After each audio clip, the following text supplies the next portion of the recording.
Olá, olá, bom dia a todos e a todas, sejam bem-vindos e bem-vindas, welcome. Today nós temos um dia muito especial, muito especial. Agradeço a vocês a presença nesse nosso novo colóquio de outubro, em parceria com o GECAL, Grupo de Pesquisa na Universidade de Brasília. Tenho a alegria de estar com vocês aqui mais uma vez, pelo Proformação.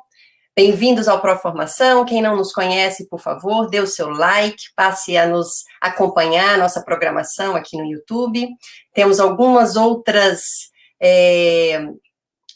links do colóquio anteriores que vocês podem acessar e podem assistir também os convidados que estiveram conosco antes. E hoje eu tenho a alegria de convidar aqui o professor Kanagaraja, que irá nos presentear com essa discussão, e eu digo esse encontro, né? Porque mais do que um debate ou uma aula, nós temos aqui um feliz encontro com uma pessoa muito querida. O encontro será realizado em língua inglesa, então, para aqueles que tiverem maior dificuldade, esperamos conseguir atendê-los no chat, façam as suas perguntas, nós tentaremos acompanhar melhor aqueles que tiverem alguma dificuldade com o idioma. Ok? Sejam todos bem-vindos. Eu chamo aqui à sala o nosso colega Lauro. Lauro Pereira irá conduzir os trabalhos hoje, junto com a nossa colega professora Beatriz, o professor Kleber e o nosso convidado de honra, obviamente. Né? Seja bem-vindo, Lauro, ao Proformação. Thank you, Professor Katia. It's an honor to me to be here this morning. Yeah. So, good morning to everyone. And welcome to today's colloquium, Decolonization and Mobility. As Professor Katia said, my name is Lauro Pereira, and I'm a linguistics PhD student from the University of Brasília in Brazil. And now I would like to ask your permission to show you some slides. Thank you.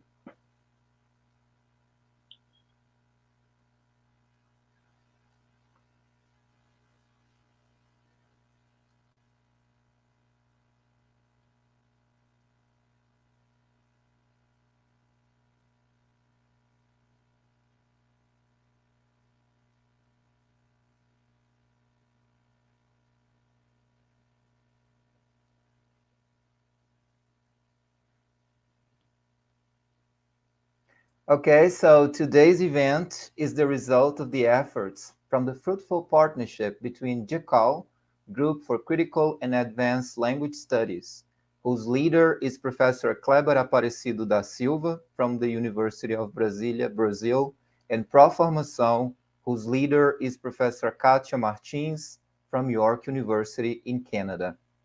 Before we get started, I'd like to go over on how you can participate in today's event. As you can see, the QR codes on the screen, I'd like to invite you to use your cell phone cameras to scan them, access the YouTube channels, and follow them. You will have the opportunity to submit text questions to today's presenter by typing your questions into the chat. You may send in your questions at any time during the conversation. We will collect these and address them during the session. Please inform your name and the institution you are affiliated to. I would now like to invite Professor Kleber Aparecido da Silva, PhD, our research group leader, to speak a few introductory words. Professor Kleber, welcome.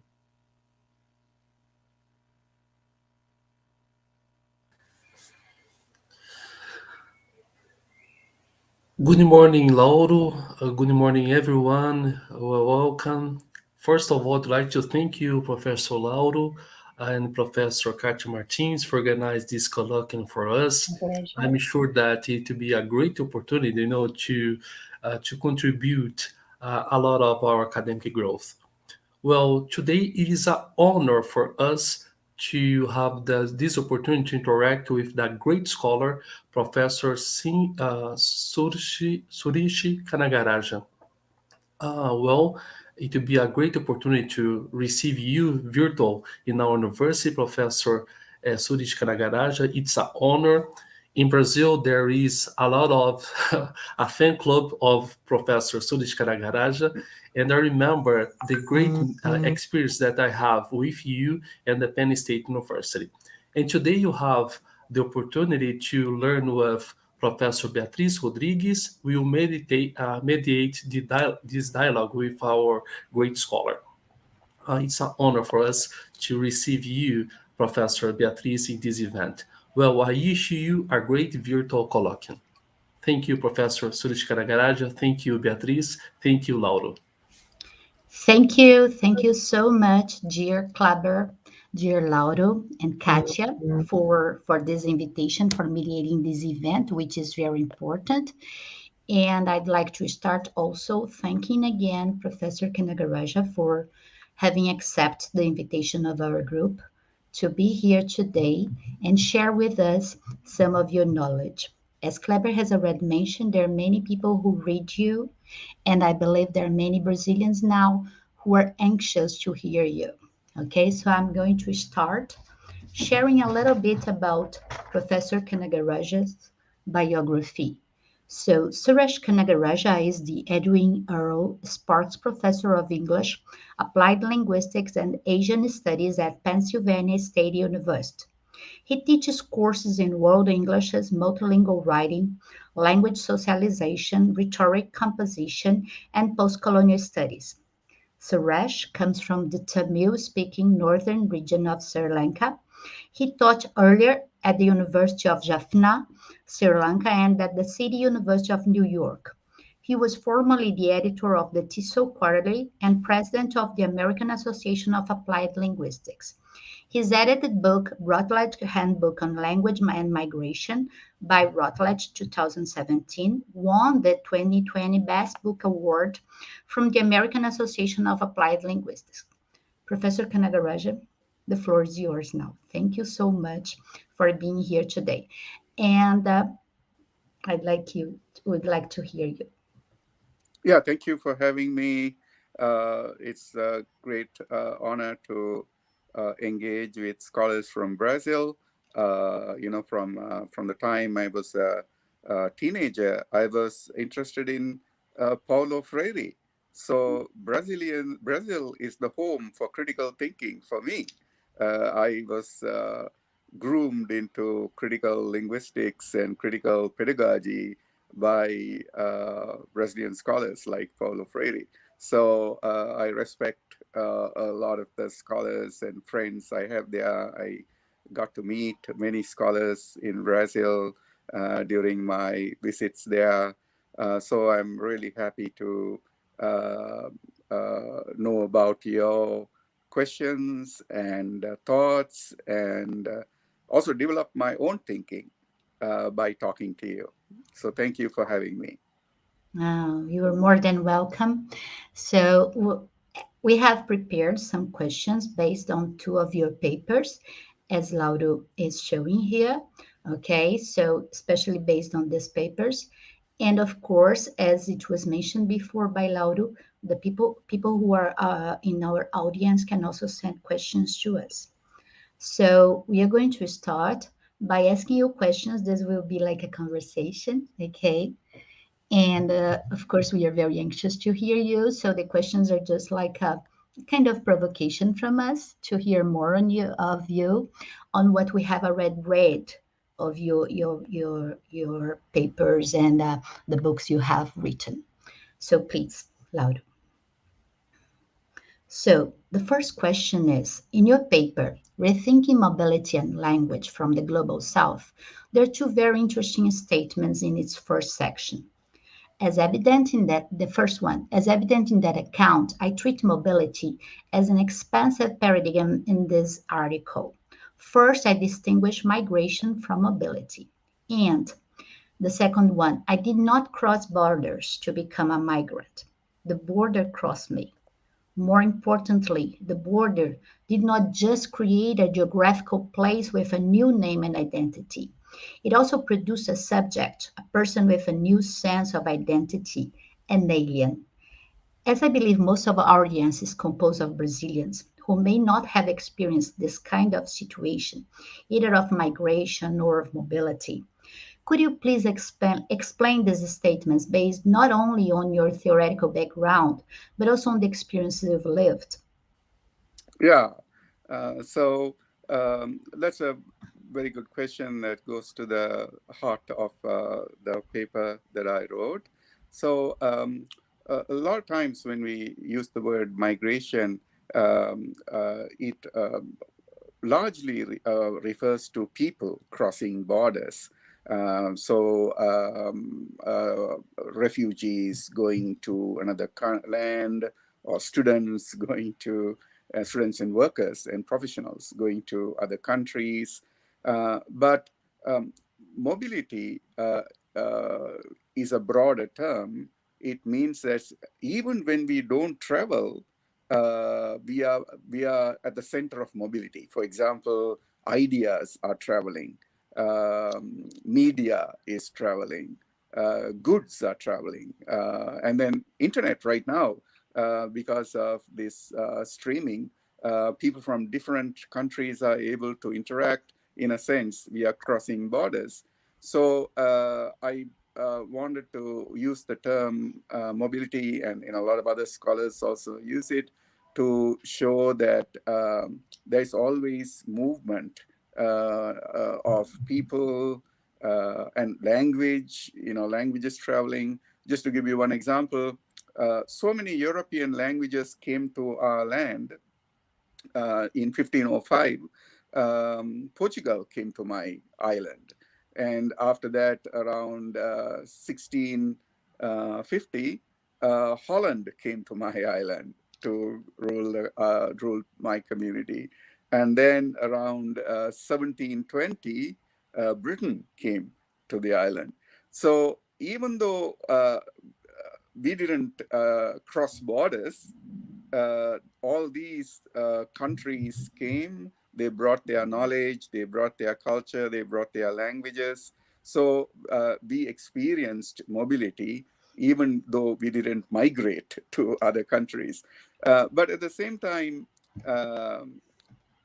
I wanted to show with the second quotation that mobility doesn't have to, or migration even, doesn't have to mean always that people moving. Sometimes space creates mobility. So what I'm referring to in the second statement is that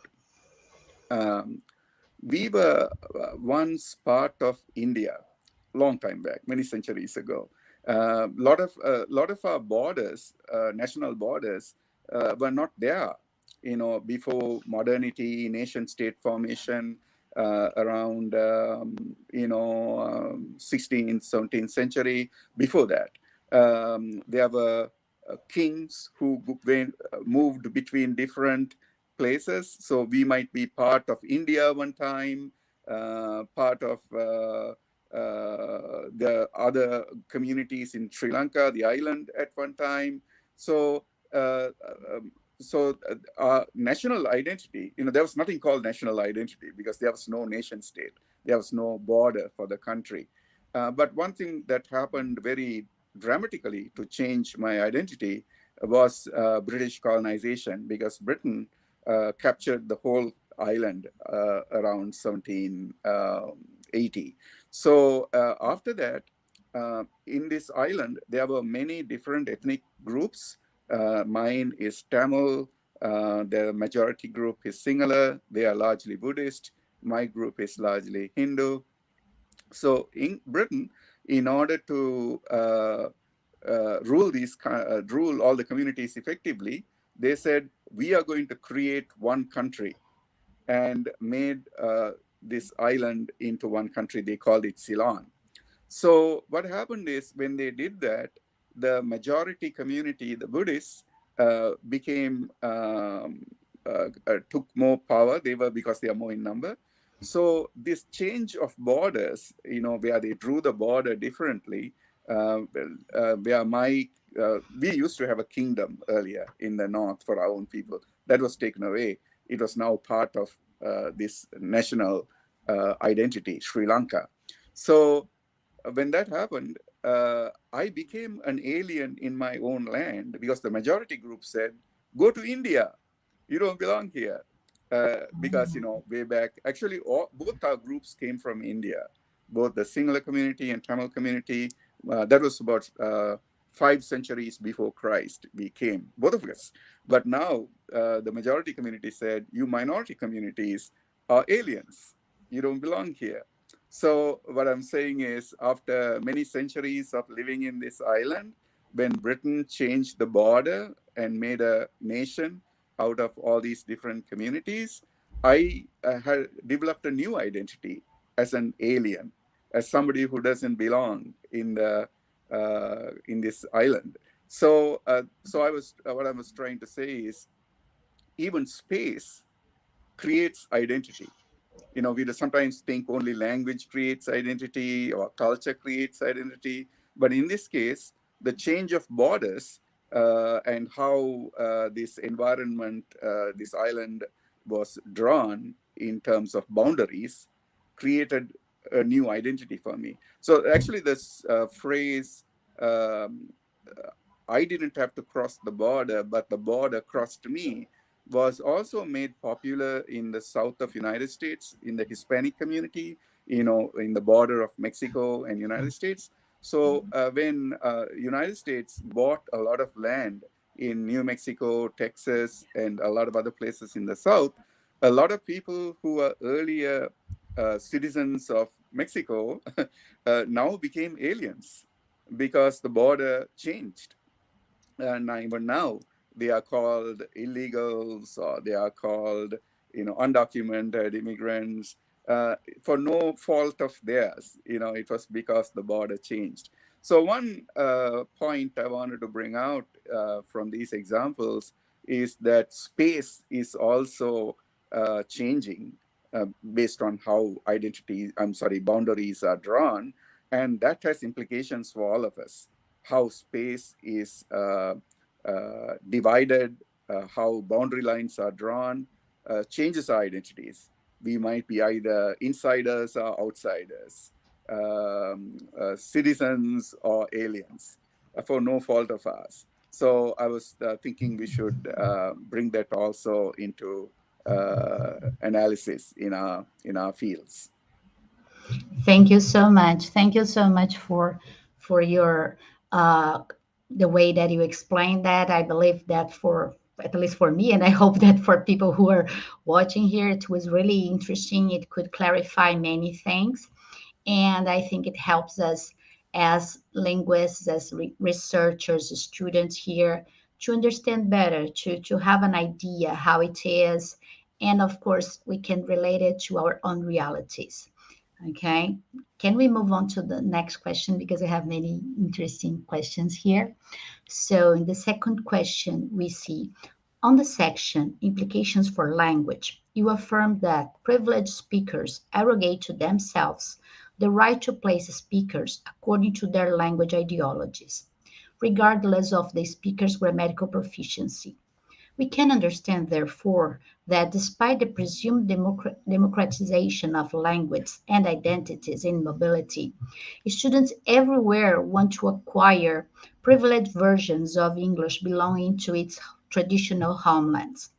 And it is important, therefore, to formulate theories that do not disregard space, but address it critically in our teaching and scholarship. I believe this can be connected not only with our language or linguistics teaching, but also with our research in order to develop a decolonizing activity toward both teaching and research. Could you please talk a little further about that, about how we could, as Brazilians, as we are people who teach foreign language, the ones here who teach foreign language, in a colonized and underdeveloped country, create possibilities to perform our activities in a more critical way? Yeah, I need to start with an interesting anecdote. The first time I came to Brazil to speak in Rio, I forget, many years ago, maybe 2000 and 11, maybe something like that. It's the Brazilian Applied Linguistics Congress in Rio. And after the conference, I met a Brazilian scholar, and I asked her, so what did people think about my visit and my talk? And she said, some people who listened to you said, did you listen to his accent? It's horrible accent. Oh my Something like that, not horrible, but God. this is, he said this word like this, he said that word like that.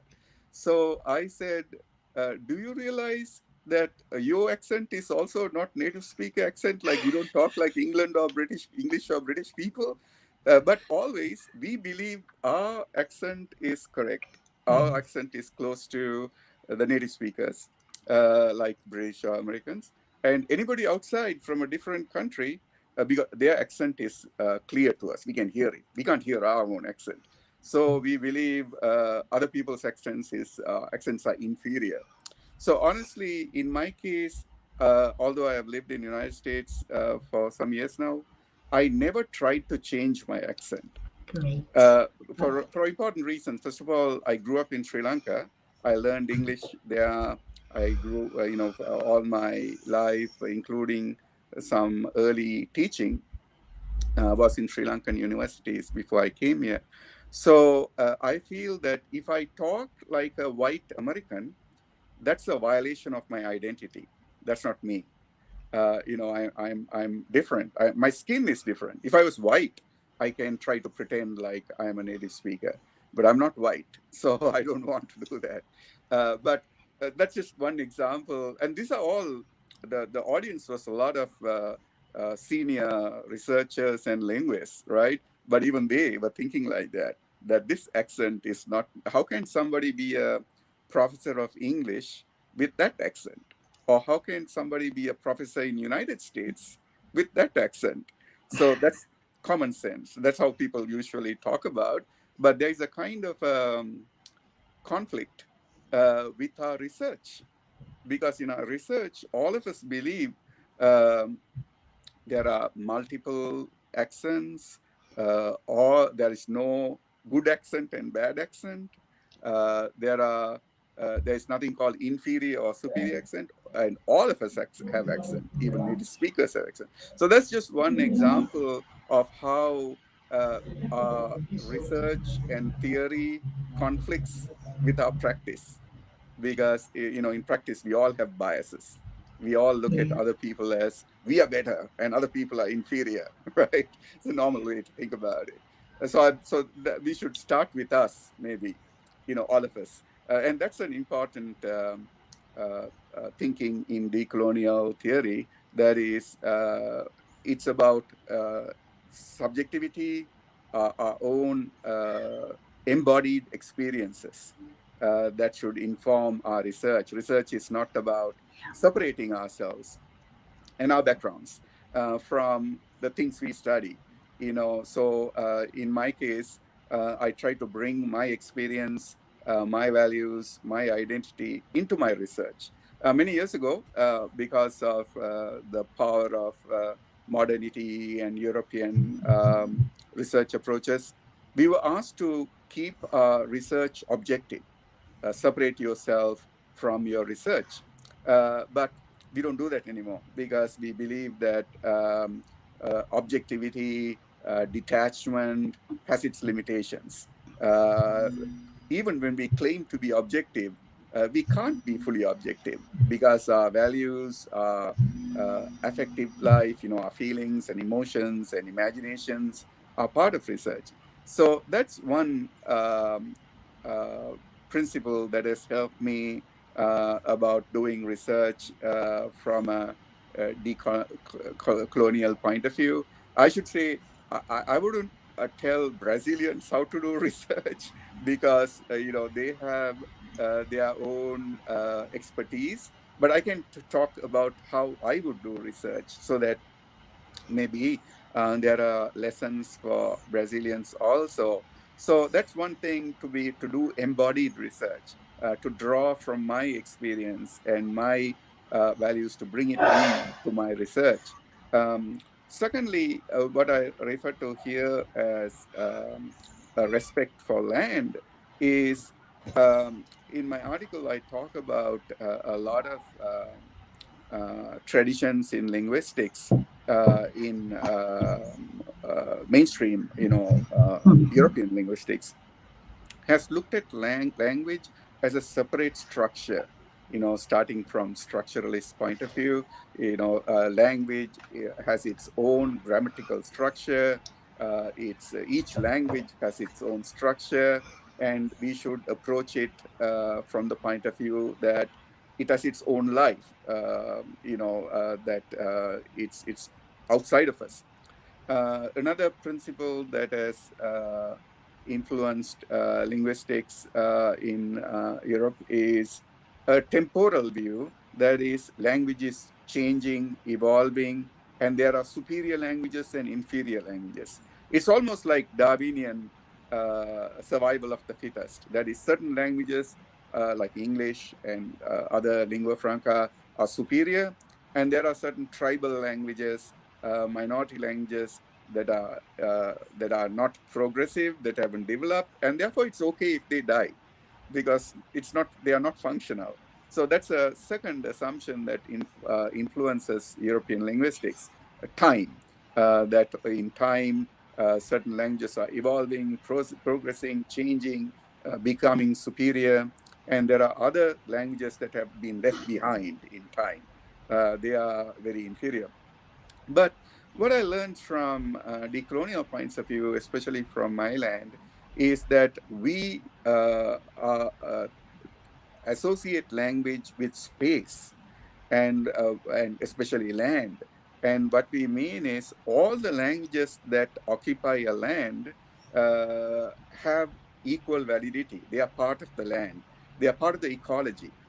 So these languages help the people and their culture and their vegetation, their plants, and the plants and cultures and people influence the language. And that's why, for example, I told you I didn't change my accent, because that's part of my ecology. That's part of my environment. I bring it with me. So in research, as far as the second principle is concerned, I would consider how to adopt a more spatial or ecological approach to our research in language, that is, to be sensitive to how languages work with the environment.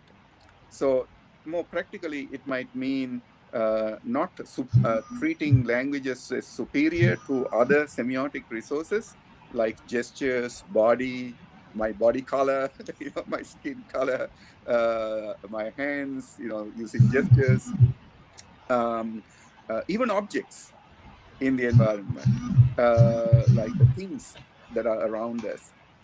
I believe all of them work together in communication, and European linguistics prioritized a logocentrism. Language is a superior medium of communication, but we, coming from the global south, believe that language is just one additional semiotic resource, like the body, objects, place, etc.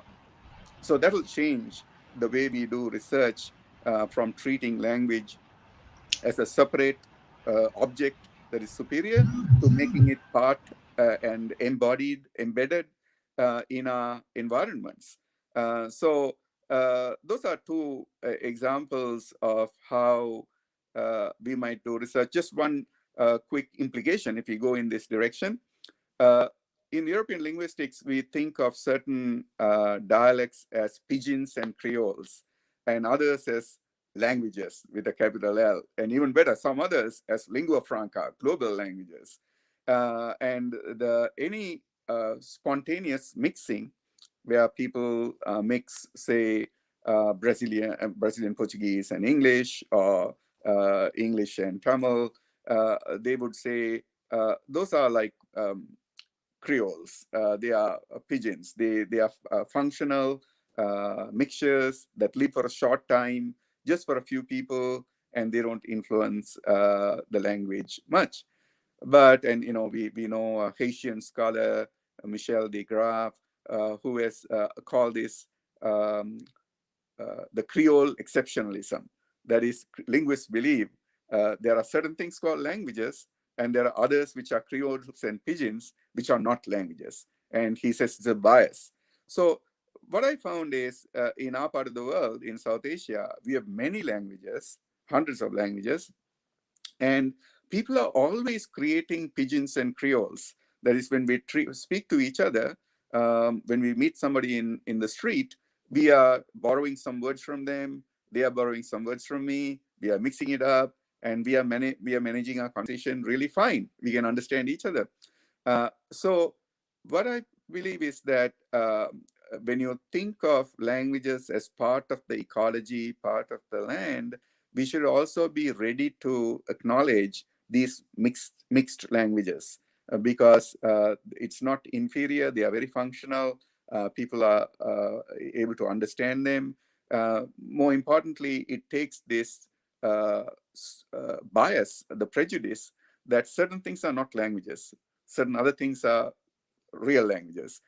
So the ecological point of view or a land-based point of view respects all the languages in the land and says all of them are part of the, not only the spatial ecology, but also the linguistic ecology. They influence each other. And when we do research, we should be sensitive to how communication works in all these different ways.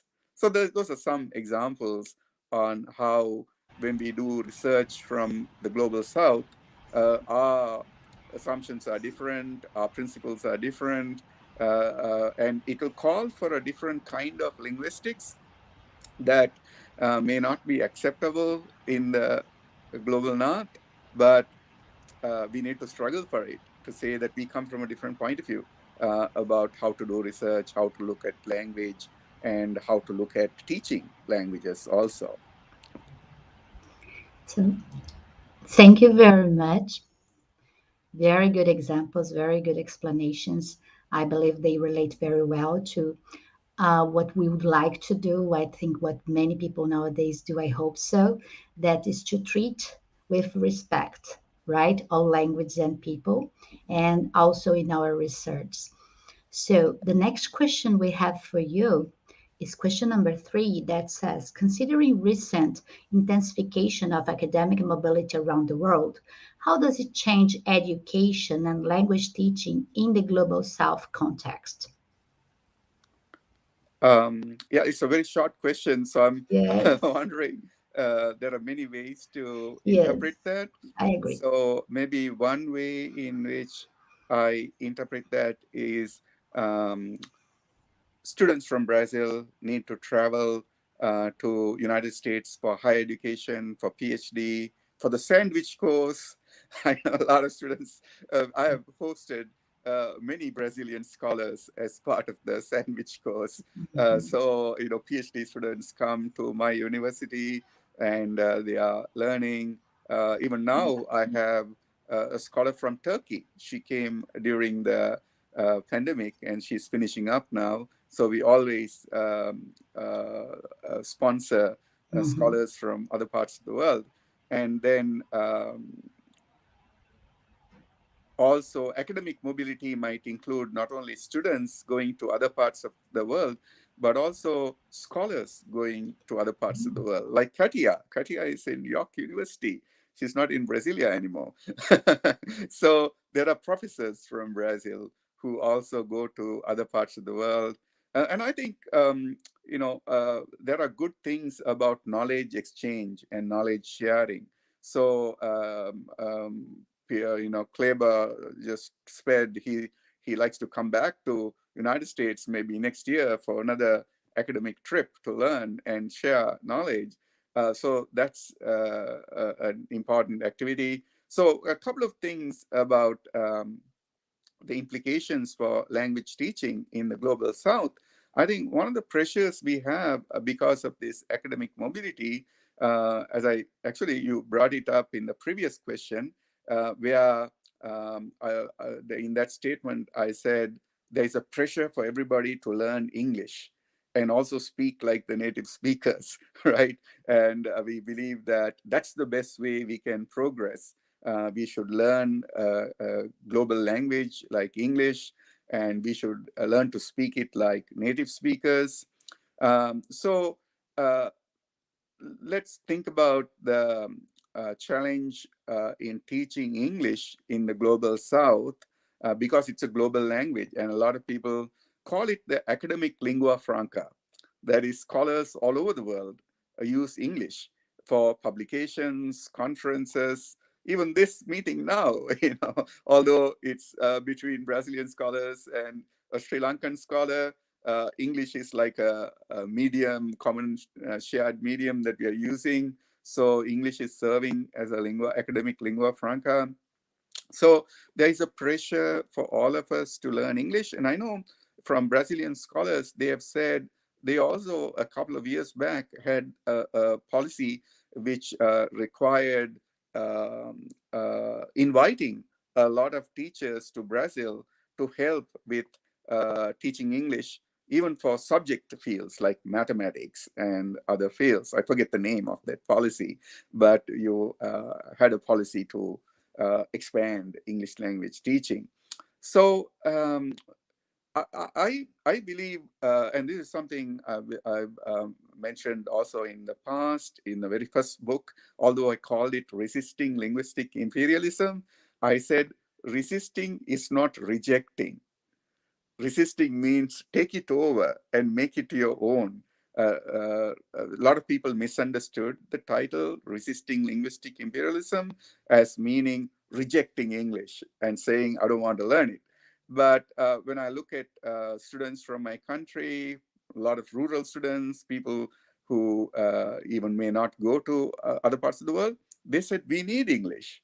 Because even in a rural context, our farm products, our chemicals, they have labels in English, and we want to read them so that we can do our farming better. So everybody, even in poorer communities, they want English because they know that it's useful for them. But what I said in that book is that they want to learn English in their own way, for their own, according to their own values, own identity, own purposes. So there was resistance because they didn't want English to be taught like how people in England or USA use it. They want it to be used according to Sri Lankan traditions and cultures and languages. So we have to, what I'm going to say is we have to teach English in the global South according to our purposes, our cultures, our values. What's that going to mean is English will become a different language.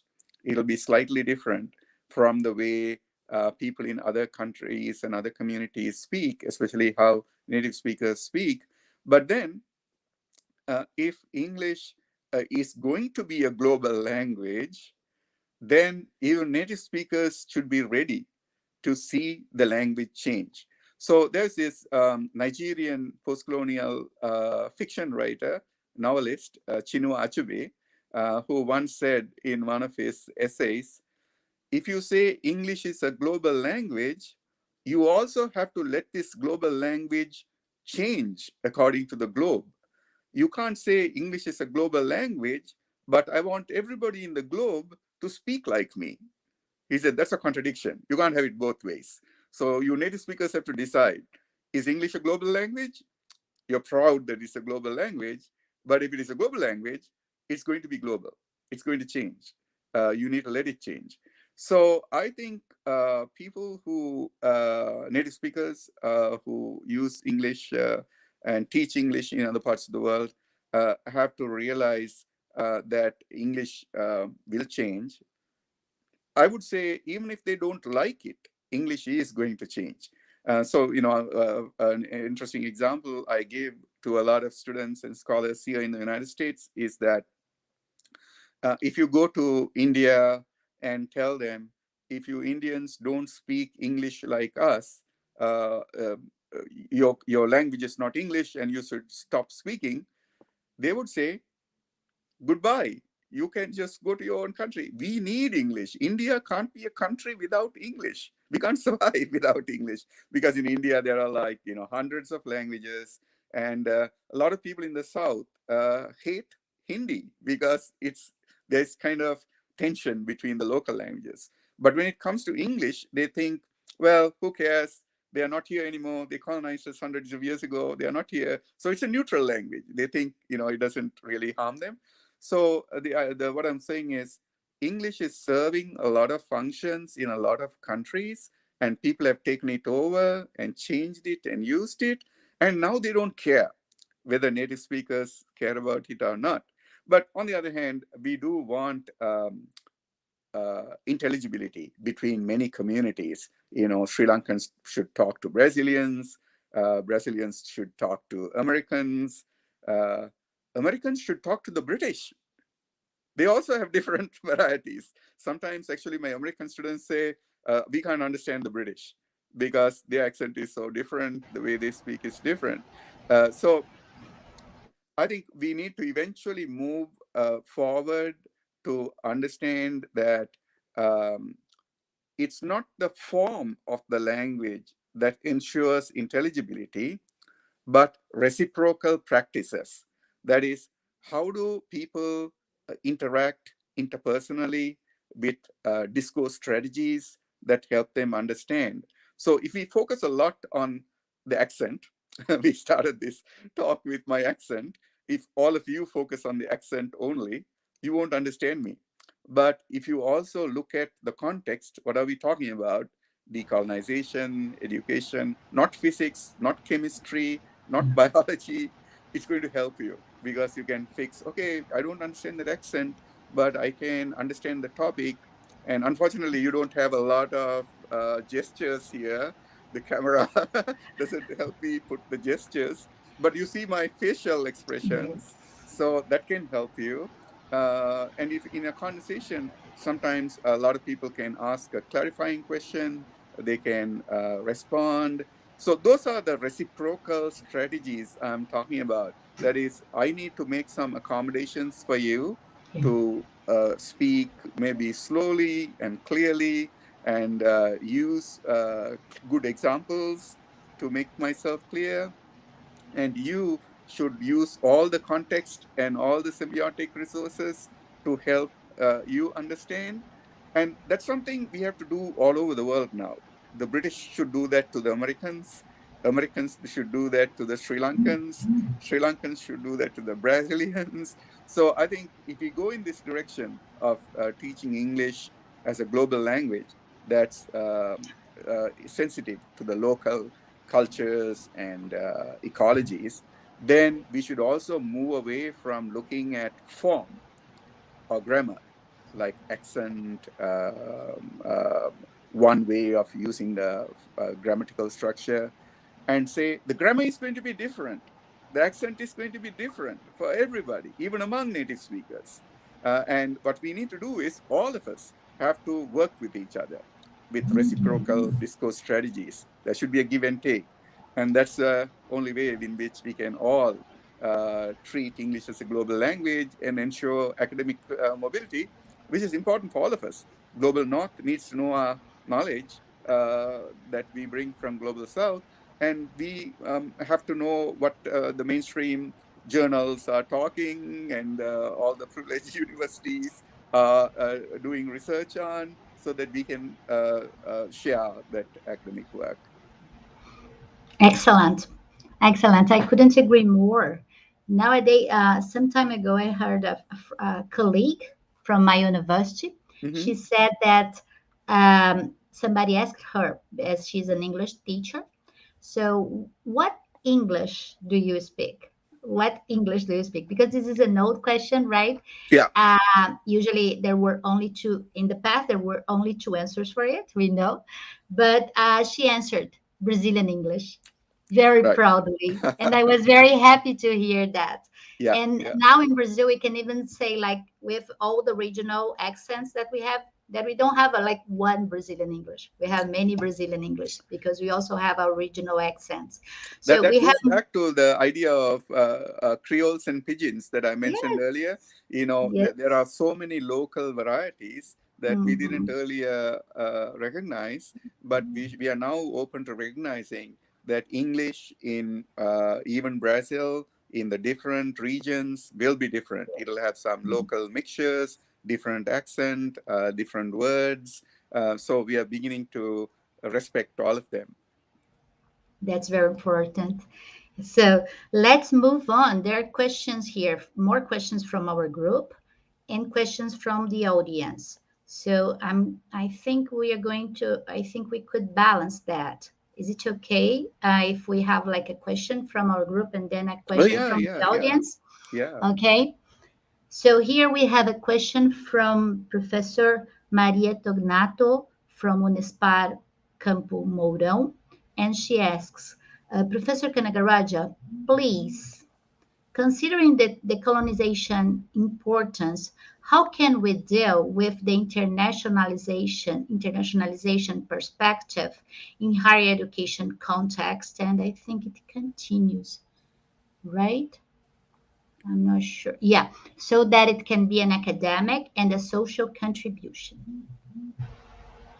Right, right, right. So yeah, that's an important question. So that goes back to the point Yeah. I earlier made about English, Mm-hmm. that English can't be treated in a one-sided way. Like the idea that English is owned by the native speakers, and anybody else who uses English has to speak it like the native speaker. The same thing would apply to education and knowledge. Knowledge cannot be owned by the global north. Americans are British. So when we talk about internationalization of higher education, or even globalization of higher education, a lot of people mean by that um, becoming more accommodative of American or British or Anglophone knowledge. You know, globalization is a kind of a, a trick word. The word actually means Anglicization, or uh, or developing knowledge and education in terms of the global north. I know that you all won't agree with that, and a lot of us are critical. But usually, when policymakers say internationalization, what they mean is learn English, become comfortable with academic journals and research in Harvard or Oxford and Cambridge, uh, follow their style, their pattern. But if we believe that decolonization is real, and we need the knowledge of the global south to have also have importance, then we need to change our way of looking at education and even internationalization of education. So a couple of examples that I can give. First of all, internationalization should also include not only looking for the periphery to look at the center, that is the developed countries, but the periphery to look at the periphery. Or another way to put it is uh, global south connecting with other communities in global south is also part of internationalization. It's about how a lot of our community, our local community, our country, say Brazil, or people in Curitiba, or in a particular region in the Amazons, look at other regions in their own continent, in other continents. So there's a lot of knowledge in the global south that we need to share and develop, a lot to learn from each other. And way back, a lot of decolonial scholars started doing that. I'm thinking of Amos Cesar, even Ngugi wa Thiong'o, people like that. They said, we are not saying that we are just against English or French. We are also saying there are a lot of other languages, knowledge, traditions in the global South that we need to learn. So the idea is not separation necessarily, but also new connections with others in the global South. But to come back to the global North, how do we position ourselves? A lot of decolonization scholars talk about two key words: delinking and relinking.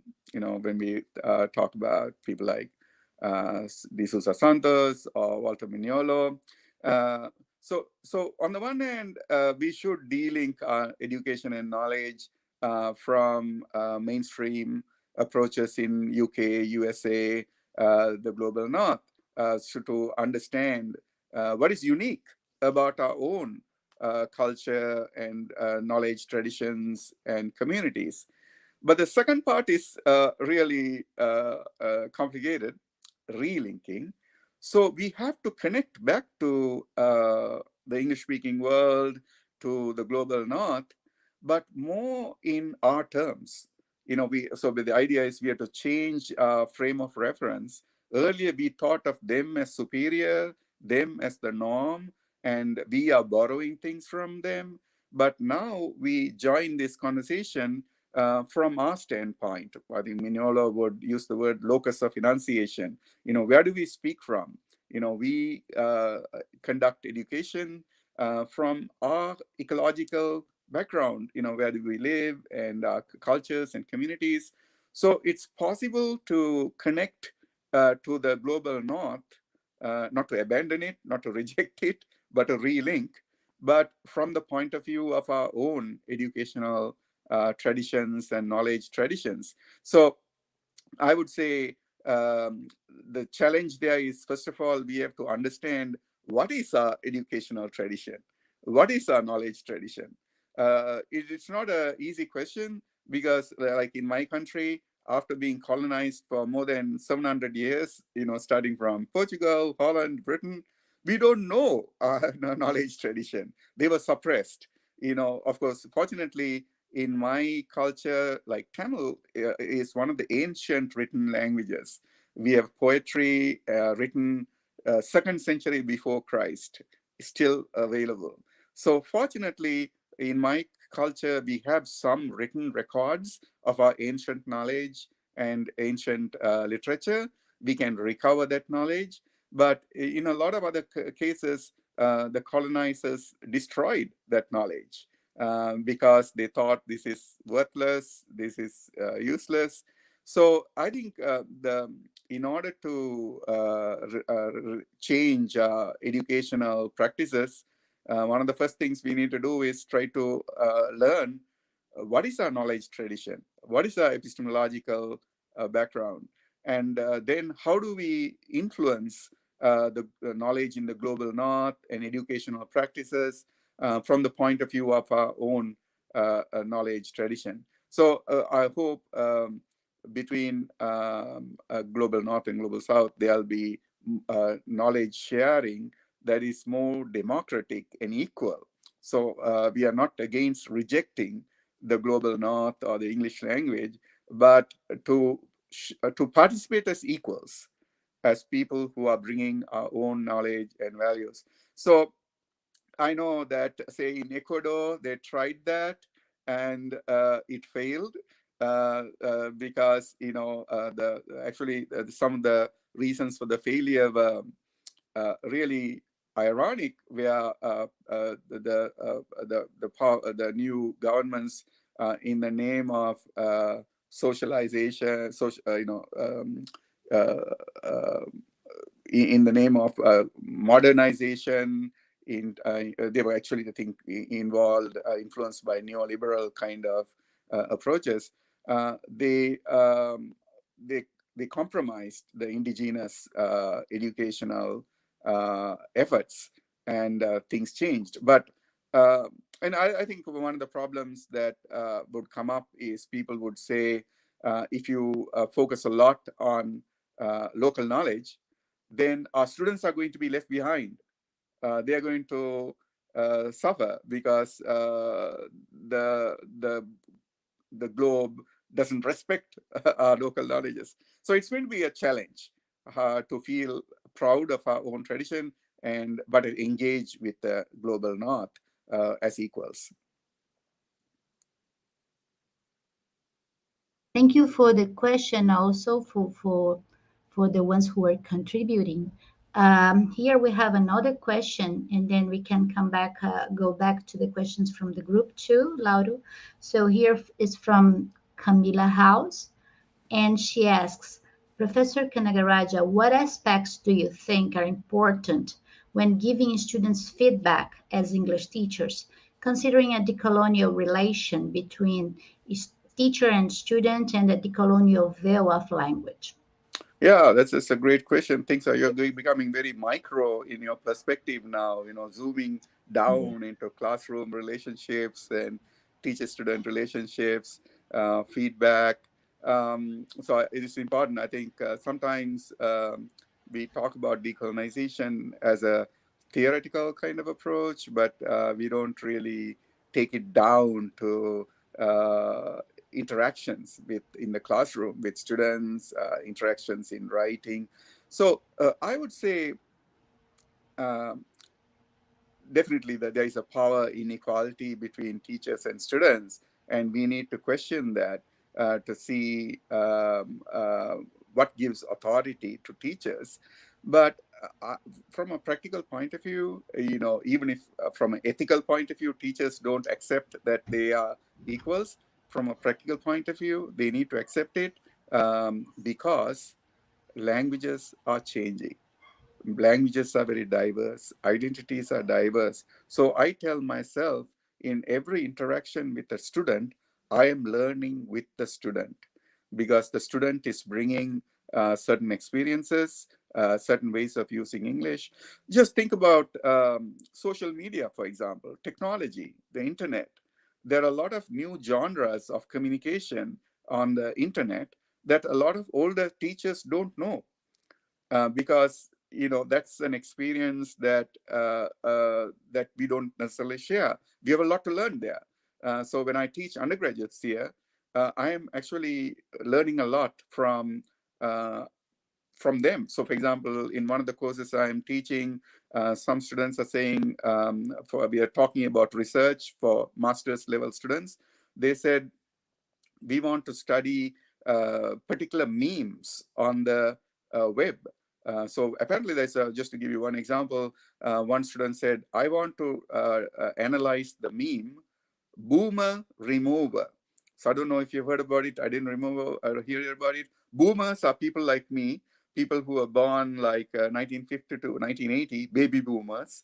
But people are talking about COVID as killing the baby boomers. So boomer remover is COVID. It makes baby boomers die. And so actually, apparently, the young people are talking about COVID. They don't call it COVID. They're saying boomer remover. I had the boomer remover last week, right? So I'm learning this new meme. Can I also say I'm learning English? Because it's a new word. It's a new meme. It's shared by thousands of people, young people, and I don't know it. So I'm learning English while I'm a professor of English because it's new. So this is just a simple example of how all of us are learners in the context of globalization, mobility, migration we have now, because everybody is moving, language is changing, new genres are evolving, new ways of talking.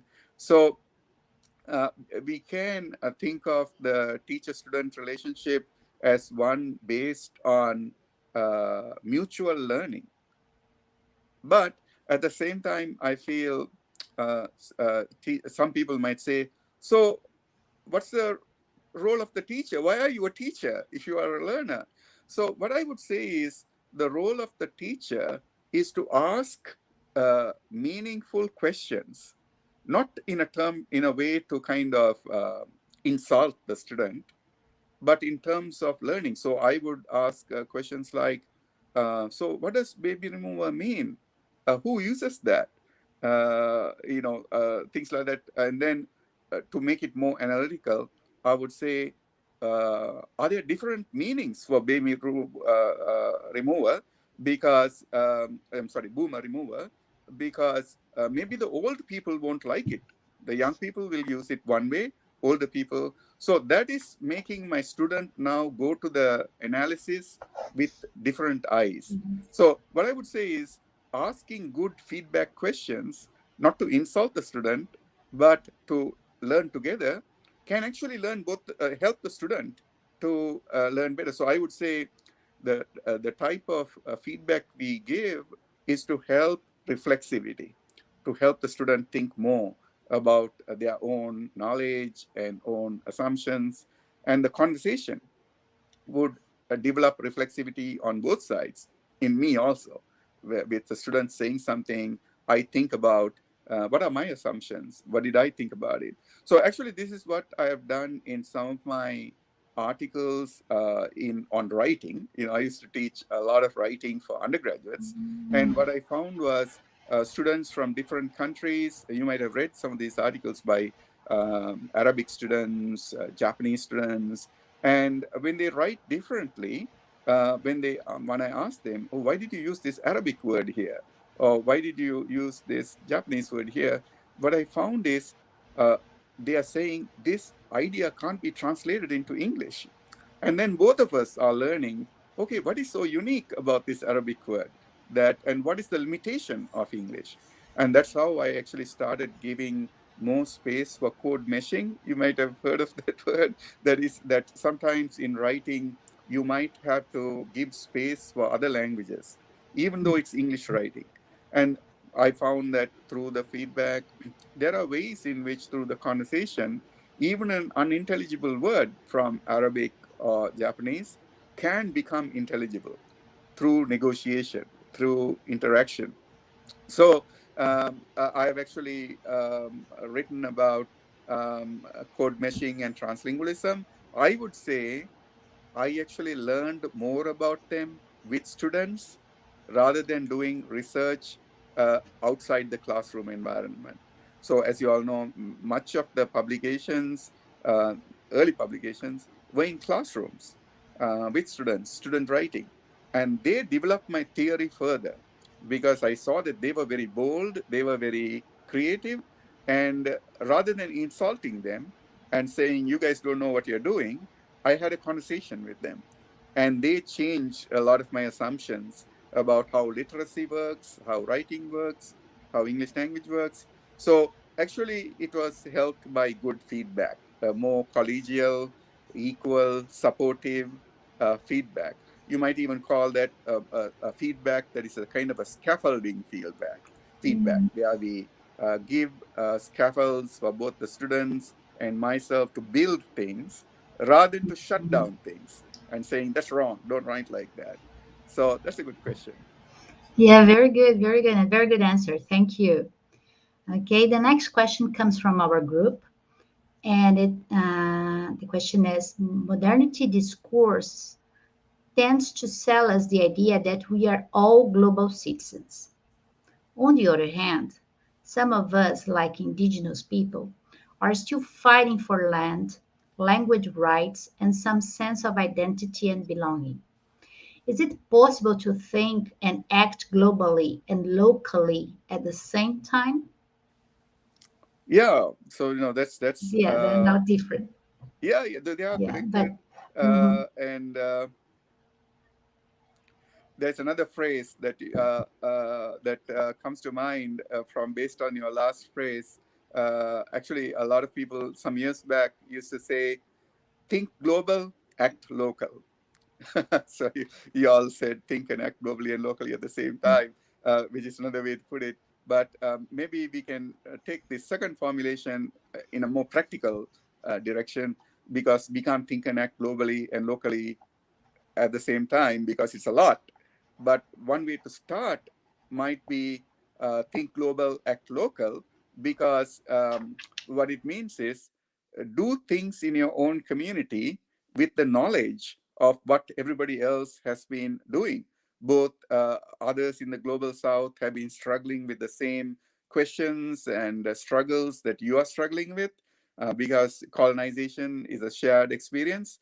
But at the same time, there are other developments globally which are useful. So I think this might develop a kind of a better sense of cosmopolitanism. So, for example, I'm thinking about um, uh, climate activism in the global north. It's a good thing, and it's supportive of environmental and land rights in the global south. So what Greta Thunberg is doing in Norway is not a bad thing. It's a good thing. And she is, actually, we might say Greta Thunberg is doing this in Norway because she knows what's happening to Amazon in Brazil. It's that knowledge that inspires and motivates her. And another lesson there is she knows that her life in Norway is connected to life in the Amazons. They are not separate. And that's why maybe she started acting locally in her own school, in her own small town. And then it started spreading to other parts of the world. And then there are others, say, and Black Lives Matter movement. It's again currently in the global north, but then, as we all know, people in other countries, including Brazil, also protested against police killing black people in Rio and Sao Paulo and other places. So it's another global movement that has a lot of local relevance. But here's a bad example of global movement spreading locally that I can give from my part of the world. When the Black Lives Matter movement was taking shape, like last year, in India, some people showed their support and they carried banners saying Black Lives Matter, Black Lives Matter. And what they didn't think about was there was caste inequality in their own country that they were not thinking about, or there was women who were being raped and killed, and they were not thinking about that. That's hypocritical. If the global matters, then you don't just show support to the global slogans simply as a slogan without thinking about its relevance to your background, but you apply it to the local problem. So the local problem, caste, is not in any other part of the world. It's only in South Asia. Only you can apply it. Others won't think about it. So there's no point saying Black Lives Matter if you don't apply it to people in your own land. So actually, there is a connection in color also. A lot of people in South Asia say the people who are a higher caste, like Brahmins, are fair-skinned. People who are lower caste, who are people who work in unskilled jobs, are black skinned. So there is a color connection also, but the local people are not thinking about it. They're just holding banners saying Black Lives Matter. So we can borrow things globally in a lot of movements that can give a lot of motivation, inspiration for local struggles, but we have to apply it locally to our own unique problems and unique questions. But let me also say why it's important not to only act globally, but also expand our struggle globally.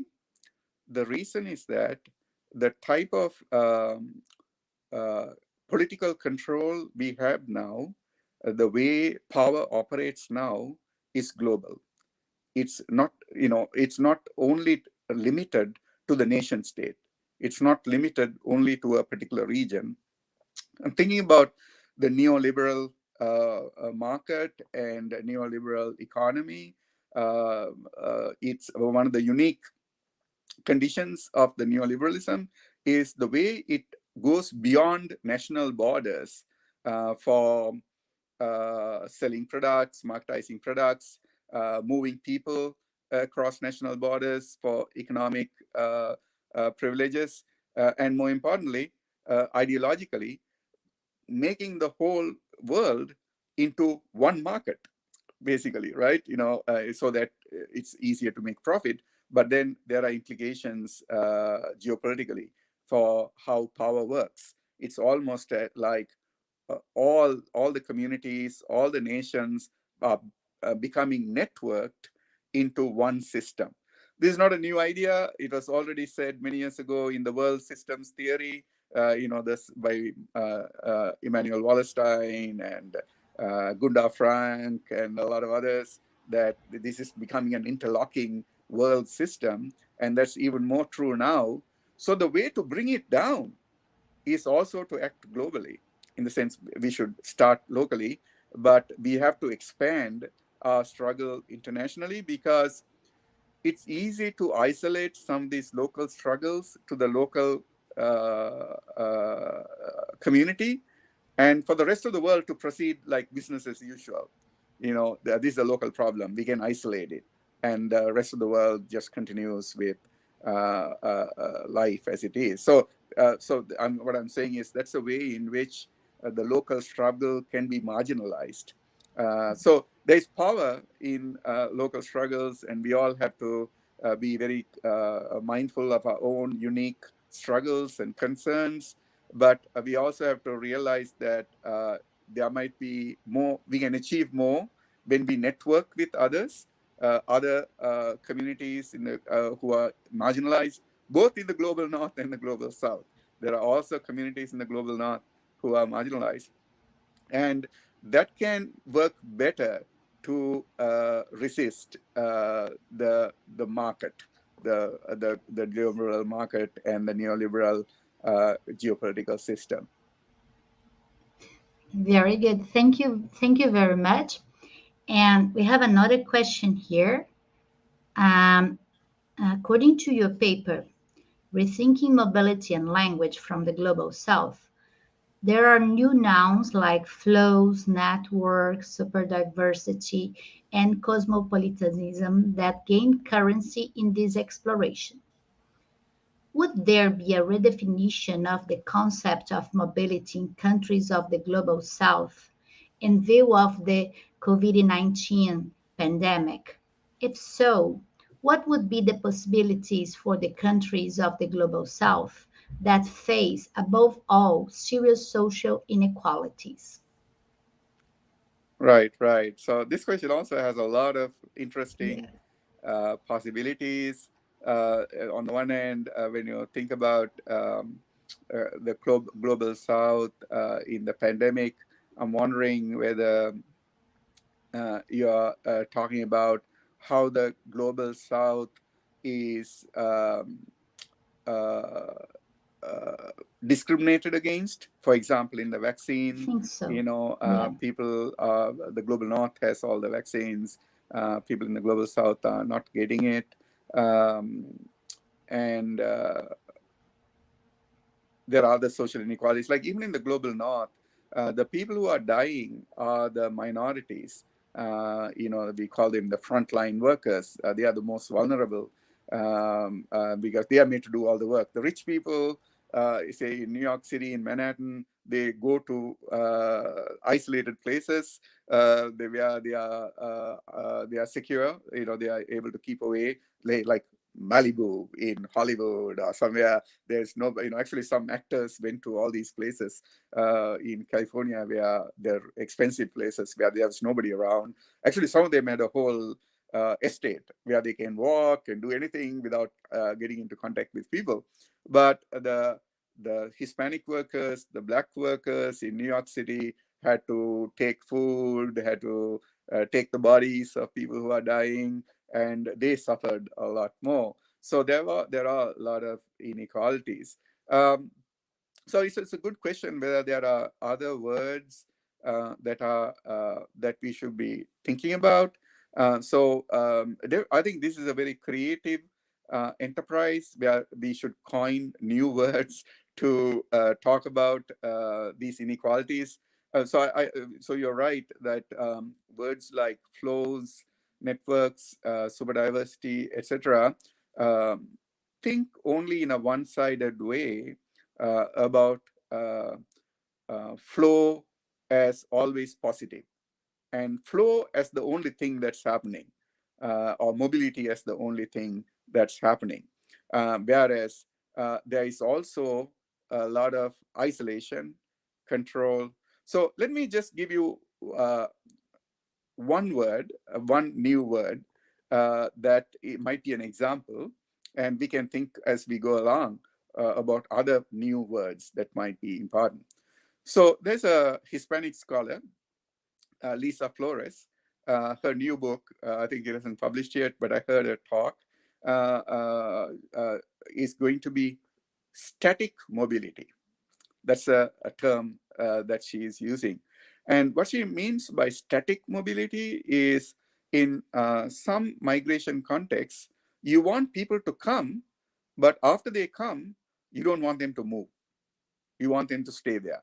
So you can give a lot of examples for this. So for example, slaves, when they were brought to United States, and of course to Brazil and other parts of the world, there is mobility. They are being brought in ships thousands of miles away. But once they come to the United States, they are put in an estate and you can't move. If you leave the estate, you'll be killed, you'll be punished. You have to leave with permission. So is it mobility? It's not. They did move, but they were made to move in order to be put in place, stay put. And one would argue, even now it's happening.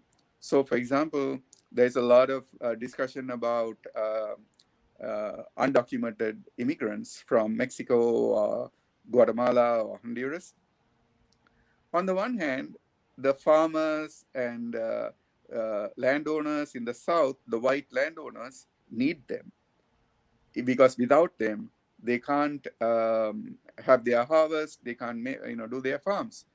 But they want them to come, not to drive, not to have education. They are like seasonal farm workers. Come when we need you, stay put, and then go back. Don't stay here. So that's static mobility.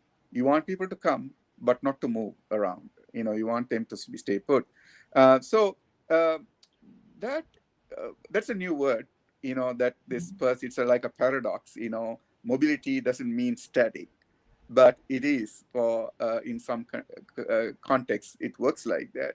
So static mobility might be a good word as an alternative word to think about how, even in other cases, I can think of right now a lot of people from my country go as housemaids and laborers to other parts of the world.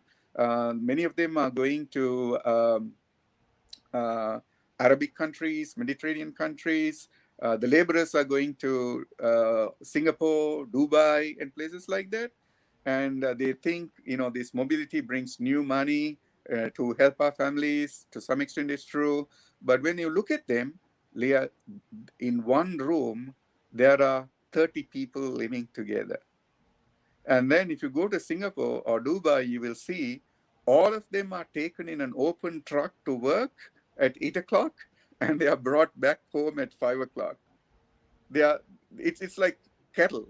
They are all that they care about is this company hired them to do the work and they have to work. And the maids, they can't leave the house. A lot of them are abused. So we might call it static mobility, where you can move, but you can't really enjoy freedom of movement. There might be other, we need other terms that accommodate both mobility and static conditions. Or another way to look at it is, as I mentioned in that paper, a lot of people, there are some scholars who say we shouldn't focus on mobility, we should focus on boundary management, on borders. So going back to the first question you asked about the border across me, um, borders create mobility in the sense that, for example, I belong to one country, but because of the way the border is drawn, then I'm treated as belonging to another country. So maybe we should now think about not focusing on mobility as the key word, but boundary as the key word. Boundary includes mobility, because how you draw the line makes a difference in whether you identify with that community or this community. How do you relate to the different communities? And if you look at history, uh, boundaries have been drawn in so many different ways, and it is those boundary management or boundary drawing experience that has also meant a lot for mobility. So, for example, there are a lot of people from Africa, including my country, Sri Lanka, who are now fleeing to other countries as refugees, say from Congo, from Rwanda, because of ethnic conflicts and poverty. A lot depends on what happened during colonization to draw the boundaries of these countries. So some of these tribes in Africa, they had their own autonomy. They lived as a tribe in their own region before the colonial powers came in and divided Africa into so many countries. So now what happens is, say in Nigeria, I know Nigeria much better, a small part of the Igbo community comes into Nigeria, another small part gets into Cameroon, another small part gets into uh, uh, um, Ghana, and then in Nigeria, they become a minority. The Yoruba are the minority, so they say, okay, you guys don't belong here, and then the people flee. So because of the ethnic conflict. So what I'm saying is, the mobility now as refugees depends on boundary drawing in 1884 in the Berlin Conference during colonization. What I'm saying is boundary drawing seems to create mobility also in a very literal way. And I am here in the United States also because of the boundary drawing that happened in my country. We lost our autonomy. There was ethnic conflict. I went there to work, to teach after my PhD in the United States. But I did that for 5 years, but it was very difficult. There was a lot of fighting. It was difficult. Actually, the army took over my hometown, and the Red Cross then had to take me out and my family. And a lot of other people walked many miles to get out of that area. So my mobility started with boundary management in South Asia with the British. So maybe that's a metaphor we need to talk about, uh, boundaries rather than mobilities. How do people draw boundaries? And that involves mobility, but also involves a lot of other things. Mm-hmm. Yeah, that's something really to talk about, to think about, right? Yeah, yeah, yeah. Interesting. And Yes. it also addresses a person's question Mm-hmm. about inequality. The people who Yes. draw boundaries are the people in authority. There's usually no Mm-hmm. consultation with the people of the land. So I'm sure also the land rights, the question that came up, is also about boundary management. Somebody taking over your land and saying, "This is my boundary. You don't belong here." So we might say the key word in human civilization is how boundaries were drawn.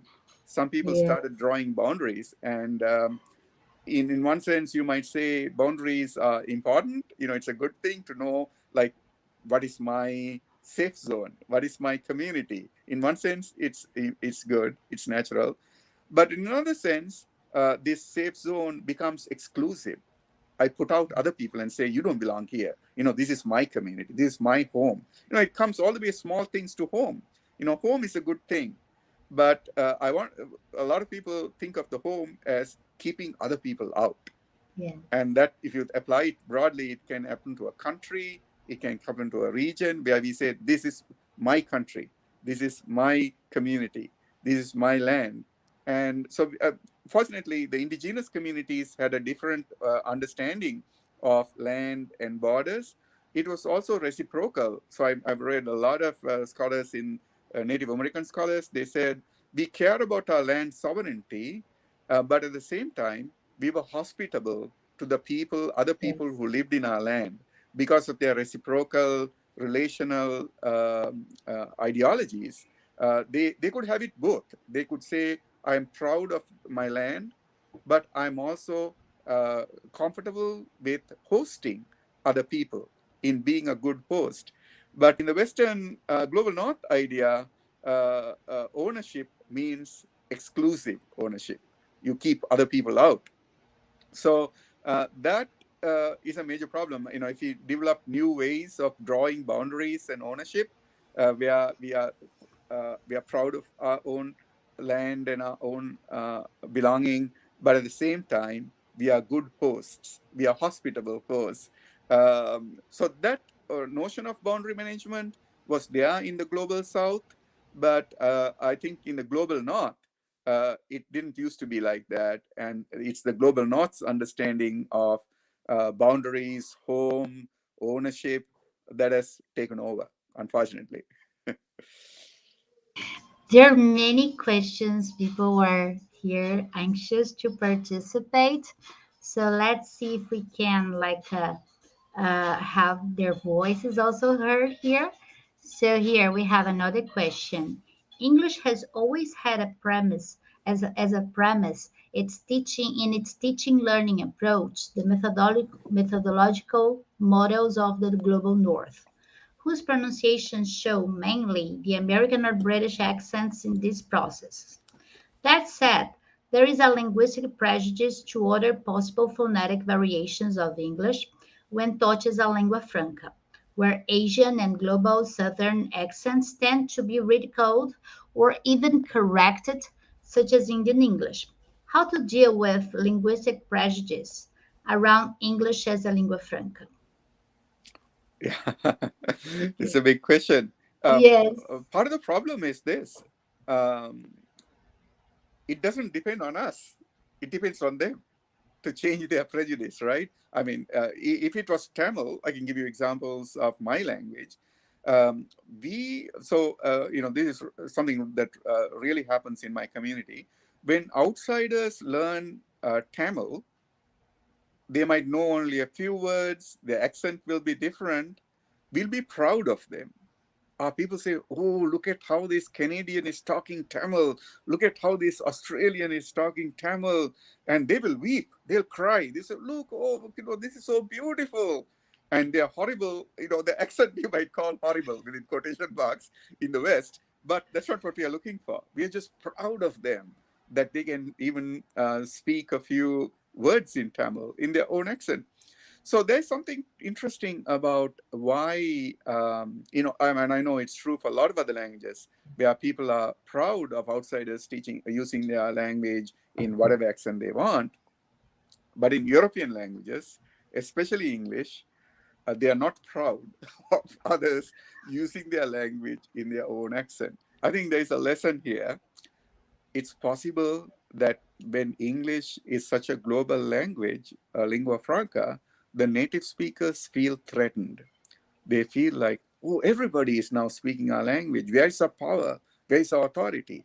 So any small thing, they will pull and say, oh, you're not still a speaker of English. Look at how you pronounce that word. Look at how you said this word. They are very picky. They want to make it look like you don't belong there. This language is not your language. So one sense you can understand, because Tamil, my language, is not a global language. We are proud of anybody who speaks our language, but in English. So I wonder what's the best way to fight against that. But of course this has to be a diplomatic kind of fight, because they're in power. It's their language. They are the native speakers. So a couple of things I tell them are this, 4 or 5 different things. First of all, like I told you earlier, Chinua Achebe's quotation, if you think English is a global language, then you have to let the language change and evolve and accept it. A second thing I say is something threatening, a serious one. I say, if you don't accommodate different ways of speaking English language will splinter like Latin. And just like Latin became Italian and French and Portuguese, it's going to happen to English. Do you want that? It's not going to be a global language anymore. Because as far as we are concerned, Indian English, we would say, okay, we don't care if you accept it or not. We're going to use Indian English. We need it. So goodbye. You can go. You don't have to talk to us. Right? We have millions of people in South Asia who talk like that, and it's a medium of communication. So we don't care if Britain doesn't accept that. So that's a threat. The second one, if you don't compromise, this language is going to splinter. And the third one, I tell them, is also a kind of a threat. The Anglophone countries, UK and USA, are not in power anymore. Your power has died about some years ago.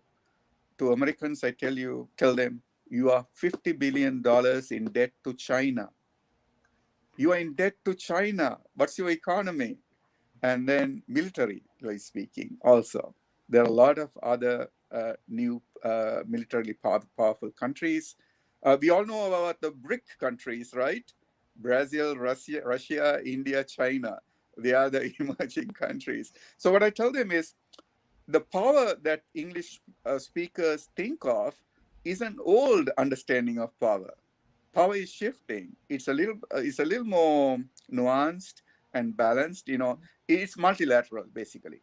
It's not that USA and UK are not in power. It's that there are also other sources of power, other regions of power, other languages which are also powerful. So if you want to live with that, so that brings me to the final argument.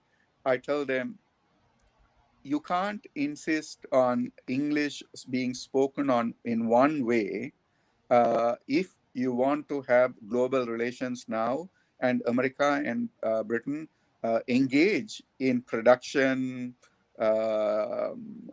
economy, market with other parts of the world, you have to be reciprocal. There has to be a give and take. So as you all know, in my understanding of language teaching and language practice, as I mentioned earlier, I don't focus a lot on form, but on practice, on strategies. So what I'm telling Americans is, we can talk to each other despite our different accent, if only you will listen patiently, if only you will look at my gestures, if only you adopt discourse strategies like clarifying question, a confirmation question. It's normal.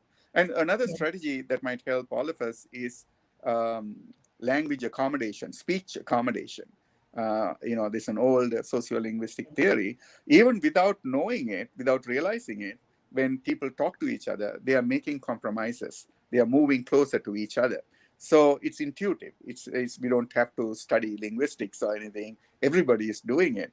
So, but you need willingness. This actually relates to some ethical values, qualities, ethical qualities. Once again, I think in the global South, um, because of epistemologies and different language ideologies, we focused a lot on ethics. But the language ideologies in the West focus on efficiency, instrumentality. How do you get things done efficiently, fast, quickly, and not ethics? So I tell them, you need to change your language ideology and include ethics. If you are not willing to talk to somebody and don't bring the ethics suitable for negotiating meaning, then it's going to fail. And then it's going to affect you also. Your country will suffer, your economy will suffer. So if we all focused a lot on the ethical dispositions we all need, maybe as global citizens, then we might communicate across different accents and different varieties. I totally agree with you. It's related to the listener's attitude, right? Yeah, This yeah, willingness to communicate, and of exactly, course, also the person who is talking at the same time. exactly. Okay, yeah. Yeah. Okay, so let's continue here.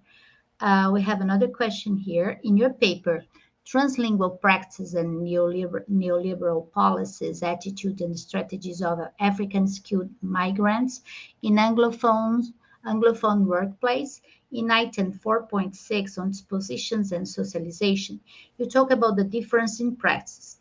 Considering the different social positions of the English language in countries like Brazil and Russia, for example, I would like to know how could we enhance the teaching of the English language, considering language as a social cultural factor. Right, right. Uh, so what you're saying probably in that question is that English is not the main language in these countries. Therefore, people can't be socialized into English. like people in United States or England, like second language speakers in UK or USA can still be socialized into English in UK and USA because they are living here. But if you're not living in a country where English is the dominant language, what are you socialized into, right? That's a good question. But I would expand this uh, uh, question to not just being socialized into English, but to being socialized into multilingualism or translingualism, because there are still good lessons for English learning from being socialized into multilingualism. So that's what I was talking in that chapter, that these African migrants, when they come to English-speaking countries, they say we are applying the same lessons we learned in our own countries with other languages to a new language, English. So, for example, in Nigeria, in Ghana, there are a lot of languages, 30, 40, 50 languages. And what they're saying is, in our countries, we are negotiating these languages by the qualities we talked earlier, like willingness to collaborate, willingness to listen, code mixing, code switching, speech accommodation. We learned that.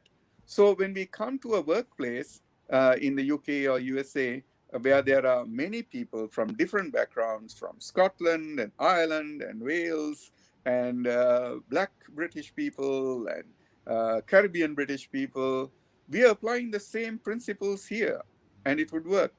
So I'm sure for a lot of people from multilingual backgrounds, like in my case also, we learned those strategies in our countries because our countries are multilingual. So what I would say is we were socialized not into a particular grammar, but we were socialized into certain practices about how to negotiate meaning with people who speak multiple languages. And I tell a lot of my American colleagues and friends, you think when a second language speaker comes to United States to a university, they have a huge problem learning English. But have you thought that they already mastered 15 other languages in their own country, and English is just one more small language? It's just one small addition. It's not a big deal. They don't think like that, but you could think like that because they did uh, get socialized into so many other languages. But maybe in this question, there's an additional twist that in Brazil and Russia, maybe people would say we are not multilingual countries. We are homogeneous countries in the sense Russia has only Russian. Brazilians would say we have only Portuguese. Is that true? Not true. It's again a language ideology. We think again from a nationalistic point of view. This is the one language here, Russia, only Russian, but we know there are so many other minority languages that are suppressed. And in Brazil, you all know, so many Indian communities are there with so many languages. And then you go to the border of Yes. Argentina, and Paraguay, Hmm. there are a lot of languages, including what people still think as Creoles and Pidgins, but they are languages. A lot of people use the mixture of Spanish and Portuguese. I forget the name now, but you all know the languages. Portuñol. Portuñol, yeah, Portuñol. correct. Yes. Yeah. So what I Yes. would say is, first of all, we need to open our eyes to the diversity in our own countries, and then if you maybe look hard enough, the people coming from some of those areas are bringing those skills because they did deal with Spanish and Portuñol and Portuguese and Native American languages, Indian languages, and they have the skills. Part of the problem here is a lot of language classrooms don't acknowledge the skills they Yes. are bringing with them. In fact, we tell them that's not relevant. Learn the grammar, learn the pronunciation. So we are not inviting Yes. the strategies that people bring from their language socialization. So that's where I feel we have to change the conversation from grammar and accent to vocabulary to practices that people are bringing. Actually, these practices help with the grammar, help with the accent, because these practices, these strategies will help people to listen carefully to a different accent. Though we will all have different accents, these practices that they are socialized into will give them the willingness, the readiness to listen carefully, patiently, and figure out the language that the other person is bringing. So I believe there are these socio-cultural conditions for learning naturally. So language socialization is the learning that takes place outside the classrooms. When people interact in their communities, in their workplaces, in their homes, in their neighborhoods. And one of the things to realize here is the classroom, the school is very impoverished. It's very poor because it knows only one way to teach the language, by grammar, the easy way. But what people are bringing from outside the classrooms are very rich. It's a translingual awareness about how to deal with multiple languages. But the classroom is not providing a place for it. But if you can provide a place for it, then things will be different. Very good. Yeah. I totally agree. Okay, let's move on here. Question 8. According to Maciel and Rocha, okay, so Brazilian linguists, discussions on translanguaging theory have emphasized the dynamic and fluid nature of language. So, Professor Suresh, how do you define language and translanguaging? Yeah, so there's a kind of a lot of times in the past, there has been misunderstanding of some of the translingual work. I can speak for myself, but I think this is also true of others like Li Wei and Ophelia Garcia. That is, when we think of translanguaging, we don't think of only flows and only fluidity. We do acknowledge all the time that there are norms, there are restrictions, there are control, there is language ideology. So the idea of, let me put it this way. In the key word in my book, in Translingual Practice in 2013, is negotiation. We need to negotiate. And it's come up today also, right? I used other words like reciprocal, give and take, so many other words, but a word that's related is negotiation. So translingual practice involves negotiating the different languages people bring in a interaction across their communities. So, but negotiation means there is something to negotiate with. There's norms, power, inequality. If not, you don't have to negotiate. There's nothing to negotiate. Just speak anything you want. It's fine. But we work hard in my book, in my research, to show how do people engage with power? How do people engage with norms? But I think part of the problem in this debate between fluidity and fixity or dynamic and static is that a lot of researchers look at only one side of this equation and not both together. So if people talk about fluidity, they will be accused of saying, okay, you think there are no norms. You think you can do anything. On the other hand, if you talk about norms, a lot of people might be deterministic. There's people who talk about norms would say, okay, you can't negotiate. There are norms. Anything you say about being creative, about code meshing, about code switching, it won't work. So just to take academic writing, for example, I always say you can bring other languages into your academic writing. But one argument against that, people would say, no, academic writing has certain norms. It has to be in standard English. The reviewers will reject your paper. It is true that there are norms and reviewers are a lot of times impatient, but you can also negotiate. So, for example, to give you simple examples, I have actually used Tamil Sri Lankan English in a paper in 2006 in a composition journal, college composition and communication. But I negotiated this way. First of all, the topic of that paper was language diversity in composition. So I know you can't write about that paper, but also not have language diversity in the paper itself. It's a contradiction. So I told in my cover letter to the editor, I'm doing this on purpose. Don't think it's non-standard English. But anyway, you can't say that to the reviewers. They let it to reviewers, and it was accepted. And when it came, I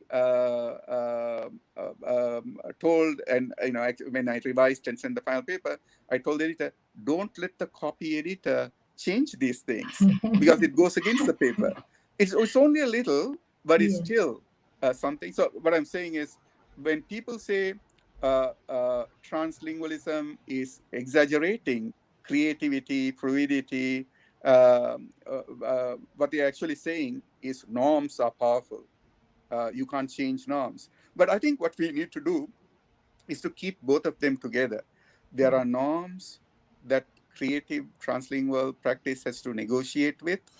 But one thing maybe I don't do is I don't give in to power. I don't give in to norms. And people may not like that. And what I say is, for a lot of people in the global south, not resisting is not an option. I'm not going to keep silent and speak standard English because that's not me. If that's the case, I won't talk. That's not an option. So even in Sri Lanka, when I was growing up, when I was a student, when I started publishing some of the early articles, I was always aware there's something that's going to be me, that's going to be different, that I need to publish. It's hard. You need to work hard because there are norms. I'm not stupid to think there are no norms. The paper will be rejected. So what I would say is, for me, translingualism means negotiation. Translingualism means, the word I don't use the word translanguaging much. I use the word translingual practice.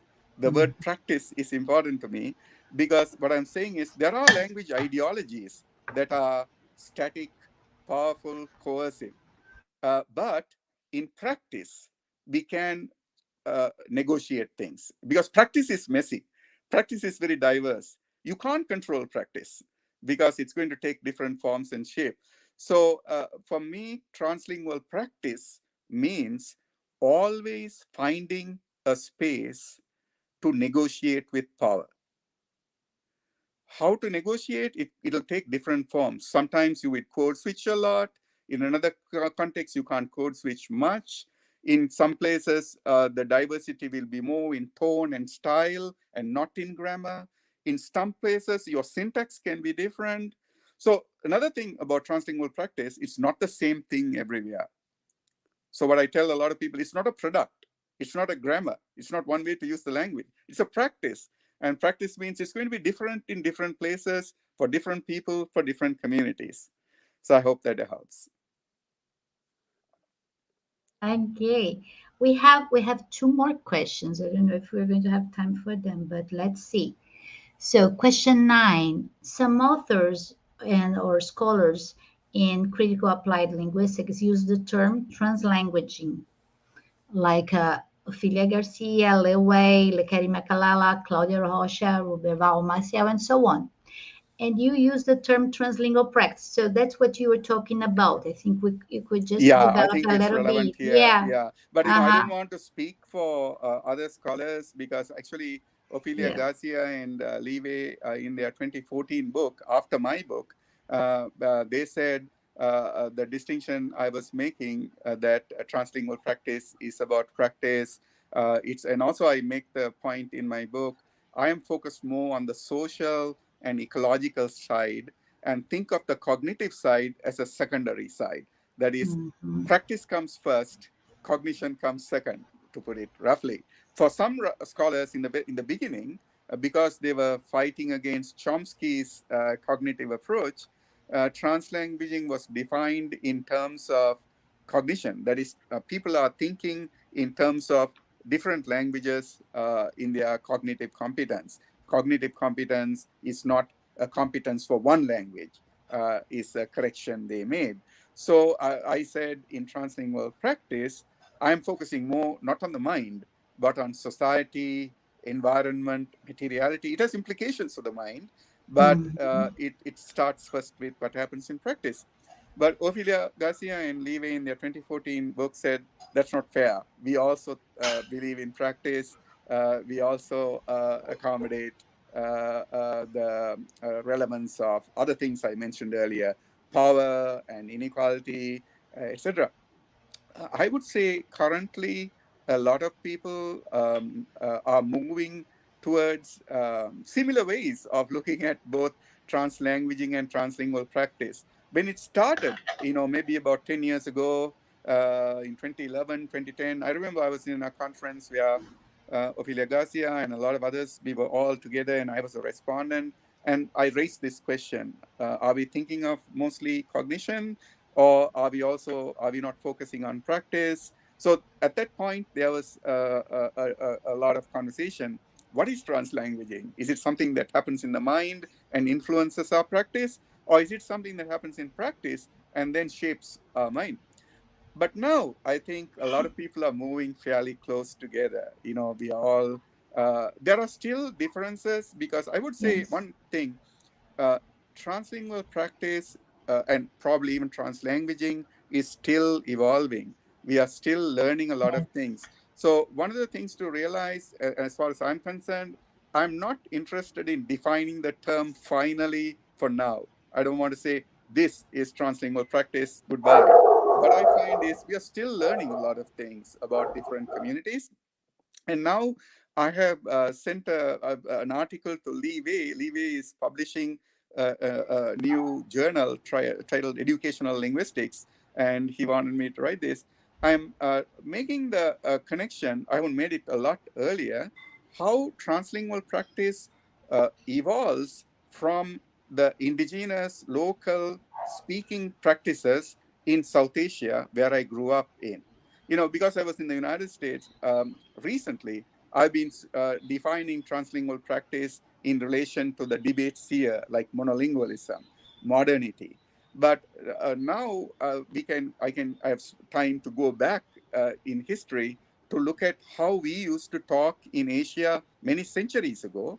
And what I'm arguing in this paper is we don't call it translingual practice because it's a word that we developed here, but we have other words in India, and I study some Indian authors, scholars also, ancient authors, to say this, what I'm talking about, is actually closer to what I was socialized into in our own local language practices. So one of the things that I'm bringing out much more, which has been coming out in recent publications, is translingual practice involves not just words, but objects, land, environment, the whole ecology of environment. So those practices, we are bringing them out now. You can actually talk about just multiple languages. That's how that conversation started, but it's more than that. It's also how objects participate in communication, how the land participates in communication. So in my recent publications, I'm bringing out the connection of translingual practice to my heritage, to my local epistemologies, and show how that influences this. So what I'm saying is, hopefully, and there are a lot of other scholars also, like Li Wei and Ophelia Garcia recently wrote an article about translanguaging in relation to anti-racist scholarship. But what they said is people think translanguaging doesn't have any relevance to race or inequality, but they said we are going to bring it out. So Nelson Flores, Ophelia Garcia, Li Wei, they co-wrote an article. It's not a research article. They call it a manifesto. It's like a proposal. They say translanguaging is connected to anti-racist scholarship also, because when people say bad things about Spanish students and expect them to speak like monolingual English speakers, it's racist. So they're basically they're connecting it to ratio linguistics, translanguage. And in my case, I'm connecting translingual practice to decolonization, to connect how epistemologies from the global south are actually closer to translingual practice, because that's what we learned, except that, they were suppressed. Yeah, thank you. I think you're muted. So you've defined my mic. Now it's okay. Okay. Now it's okay. Okay. So I believe you've defined it. So I Yeah, think yeah, yeah. you've answered. It was a nice Okay. conversation. Yeah. There's a lot of changes. Yeah, but So, of course it's not like there's no way to have like a definition that will stay for we can't. I all the think we time, shouldn't. of course, and different contexts. Yes. Yeah, what I feel is I have never been concerned about labels to say I need one Yeah. label and hold on to it. I am more concerned about the practice. If the practice Yes. changes, I change the label. Or if the community changes, I change the conversation.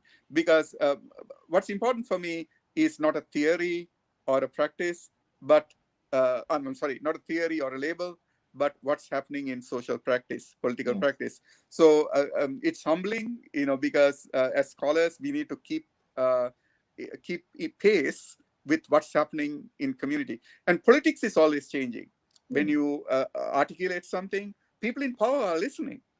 And so for example, they can take over translingual practice and they'll say, oh, this is the nice thing that we want everybody to do all over the world. And then it'll lose its creativity and critical edge. Then what I would do is say, we need to talk about how to do something different here for voice. Okay, we have one more question.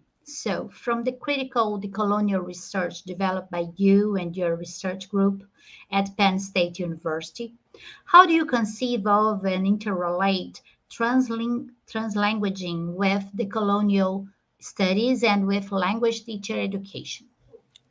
Yeah, so I shouldn't speak for Penn State as one thing, because Mm-hmm. even in our Yeah, own department, we have people with different ideologies, sure, of different perspectives. So the course. scholar who is really a leading scholar in teacher education is Professor Karen Johnson, and she's a really good scholar, but she comes from a Vygotskian background, a sociocultural theory and activity Mm-hmm. theory. So there are a lot of good things there, but she doesn't necessarily identify with translanguaging or decolonial studies. She's aware of them. She's a very smart person, but I don't know she would say my teacher education development is following this tradition. So what I can say is I teach a course for teacher development for teaching writing.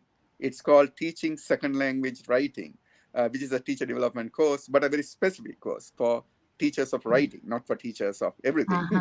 So in that course, I'm influenced by translanguaging and decolonial studies. So there I am teaching my future teachers of writing to be uh, right now. Actually, I'm teaching a course this semester on Tuesdays and Wednesdays, and what we're actually reading a lot of decolonial scholars there. We started this course with Catherine Walsh and Mignolo's book. Second book was De Sousa Santos, and after that we went into writing studies and how people are Mm-hmm. expanding writing. But the idea is we are educating them, first of all, to understand the conversation about what's happening in decolonial studies. And then it's a new thing about making the connection to writing, because writing scholarship has not really focused on diversifying writing. Yeah. So we are now talking about how can you make spaces for other languages in English writing? And students are still resistant. Yes. Sometimes some students would say, um, people who write like that will suffer, they won't be published. There are others, we are showing them examples. So one of the favorite examples I like to show them is scientific writing by a lot of scholars. I showed the publication that has already been published in chemistry or biology, and I tell them, look, is this English? There are a lot of Greek words, Latin words, they think it's technical words, and therefore they think it's standard English. So what I say is, it's a ideological misrecognition that we don't see the multiple languages in that text. We think it's standard English. It's not standard English. There are so many words that came into English, but people have forgotten that, and it's become absorbed into English. So here's another thing I tell them. English is not one language. It's a Creole language. What originally belongs to English is only 5% of the words. What they say is, what originally belongs to English are monosyllabic words, like 1, 2, 5, 3, head, heart. Those belong to English. Anything that's more than one syllable came from French or Slavic languages, etc., because of the colonization in the past, Latin. So I tell them English is not English. It's not one language. If you look at it, it has multiple languages. So what makes you think English can't still absorb other languages, that writing can't include other languages? That's what happened in history. So we are trying to, and then of course, in this teacher development course, we are talking about negotiation practices. Don't treat writing as just static out there. Readers have to work with it to make meaning. So we shouldn't talk about writing as a one-sided communication where the writer is just saying something without the readers interacting. So what we are saying is, for both the writer and the reader, we have to educate them how to negotiate, how to interact and make meaning. So we are changing the notion of writing to begin with, to not think of writing as static, an object, a text, but writing as practice. And then we are thinking, how can it accommodate multiple languages? How can it accommodate the values of people who write them? So in terms of decolonial studies, we are also talking about how to bring ethics, how to bring affect, how to bring land and bodies into writing. So let's focus on embodiment, writing as embodiment, which includes body, imagination, feelings, ethical values. So that is a major problem, because that will go against the modernist idea of writing as objective, data-driven, rational. So it's a big agenda. It's not going to end immediately, but we are having the conversation. So what I tell a lot of our students is, having the conversation is the beginning. We need to talk about it. It's good that we are talking about it. What you do in the classroom, it can be a variation of it. I won't force you, but at least you know what this involves. It's very interesting, and I think it's a very necessary debate, especially in academic writing, when it comes like for this, for socializing, for sharing information from people from different backgrounds. Very interesting. Thank you very much. Thank you very much. I believe we have to finish now. Yeah, we went over the time. Yes. Sorry for that. No problem. And I'd like to invite here Kleber here to join us now, please. Oh, Katja, sorry. Katja and Kleber. Thank you very much. So, please. You're muted. Both of you are muted. So, please, Katja or Kleber. Sorry. I was muted too. I was here listening and admiring your words, Professor. It's absolutely amazing. I would like to thank you immensely for your presence at our colloquium today. It was wonderful to hear your reflection about language, especially about our world in this time. And it's because everything changed, and I think you need to improve our reflections about this the language. And I learned a lot from you today and from your papers always. And I really appreciate your time and your disposal to be with us today. Thank you so much. Thank you for having me. It was a wonderful conversation. Good questions. Yeah, Great questions. And Beatriz, thank you so much. Beatriz was amazing. Now, Yeah. I learned a lot. Yeah. I was here taking notes. Yeah, wonderful, wonderful. Thank you so much, Thank you. Professor Kanagaraja. Okay, Kleber, Okay, please. nice talking to you. Oh, yeah, Clever, go ahead. Oh, sorry. Go ahead. Go ahead, Professor Surishi Kanagaraja. No, I just wanted to thank you Uh, for having me. well, it's amazing. It's outstanding debate that you have in this morning, Professor Surish Kanagaraja. We like a group, a scientific group in Brazil. I admire you like a person, like an activist, like a great scholar. You inspired us to continue, to develop our research in our country, and I'm sure that in short time you'll have the opportunity to receive you in our university. Our group, I admire you like a researcher, but you admire you like a person because you are so humbled. Your your philosophy touch our soul. Thank you for existing in our life, and thank you for participating in this wonderful morning. And Beatriz, well, it was wonderful. Today Ah, you learn with you the way that you mediate the conversation with Professor Surish Kanagaraja. And for us, it is an honor to have you like a partner in our group. It's wonderful. Thank And you. thank you, Lauro, for thank you, Lauro. Yeah, Thank you so the yeah, much. yeah. slide and I'd everything. like to invite Lauro to participate with us Yeah, because this colloquium yeah, is possible because Lauro yes. Works works a lot, hard to yeah. materialize this for us. It's an honor for me, Lauro, to have you like a PhD student at University of Brasilia. Thank you. I Thank really you. appreciated the opportunity to. Thank you, Professor Suresh Kanagaraja. It's always a pleasure, and we learn a lot when we read your text, your papers, and Yeah. when we listen to your words. Thank you very much. Yeah. Thank you, everyone. Yeah, nice talking Thank to all you. of you. Yeah, Thank bye. you. Bye bye. Thank Bye. you. Bye. Bye bye, everybody. Bye Bye bye. Bye bye. bye. Bye. Bye. Thank you. So